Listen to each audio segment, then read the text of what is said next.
Hello and welcome to Discipleship Snapshot. Happy New Year. This is 2018 and today we're talking about how deep are your roots. So what I've got right here is, I'm about to show you, is a really big oak tree. Nice, huh? Really big oak tree. We just trimmed him. So as you can see, he's nice and tall. So, talk about roots. He's got deep roots. So we decided, okay, let's see if we can calculate how old he is. So, of course, you go online. You can find almost anything online these days, right? Probably a Farmer's Almanac or those kind of things. So what we did is looked up several sites, and it looked rather simple. Okay, you just look up the type of tree, which is an oak tree. It's a certain type of oak tree, which I think is a live oak. Well, according to that, you just find the circumference of the trunk, then you at 4.5 feet up, and then you multiply that times, times pi, 3.1416, and then you get the diameter, and then you figure out the age of the tree that way. If that were the case, this tree would be 330 years old. I don't think so.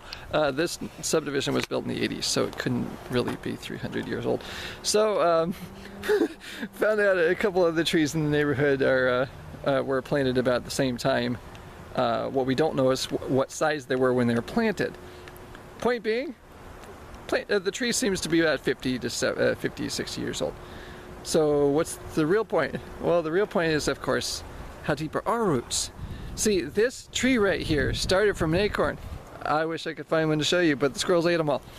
But the point is, it started from an acorn. And spiritual maturity takes time, as many of us know. We wish that we could grow more quickly. We could wish that we'd be more mature faster. It's not how it works.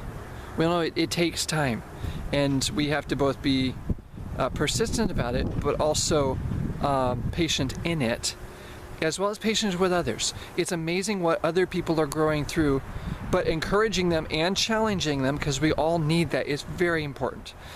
And on those topics, I have Psalms, of course, in my mind. Let me open my Bible to there.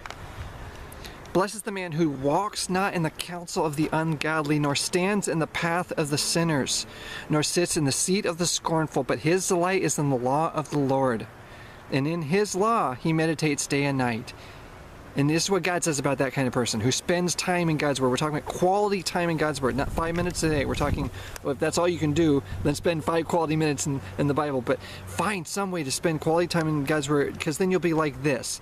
He should be like a tree planted by rivers of water that brings forth its fruit in its season, whose leaf shall not wither, and whatever he does shall prosper in God, not according to the world's appearance standards. But the ungodly are not so. Those who rebel against God intentionally fight for their right to sin, but are like the chaff which the wind drives away. Therefore the ungodly shall not stand in God's judgment, nor sinners in the congregation of the righteous. For the Lord knows the ways of the righteous, but the way of the ungodly shall perish. That's why in Galatians it reminds us, do not be deceived. You cannot mock God. For whatever a man sows, that will he also reap. He who sows the flesh will of the flesh reap corruption, but he who sows the Spirit will of the Spirit reap everlasting life. And again, how do we do this? How do we grow? I find so many people today asking me, Stephen, I'm going through such hard times. Totally agree. I'm going through them too. What are we supposed to do? Just grow. In your perseverance, in your patience, your soul will grow. I draw a blank on the passage, but you might be able to find that verse by those short words. But in your patience, possess your soul. Control your soul. Self-control is very important. Not giving up is also very important. Just be persistent about growing. And here's some things to grow in. 2 Peter, I love this passage. It's one of my life passages. It's one of my newer ones, but it's so rich, and there's so many levels of depth and maturity on these. But also for this very reason, giving all diligence. So with diligence, grow in these things. Add to your faith virtue. Add to virtue knowledge. Add to knowledge self-control. Add to self-control perseverance. Add to perseverance godliness. Add to godliness brotherly kindness. And add to brotherly kindness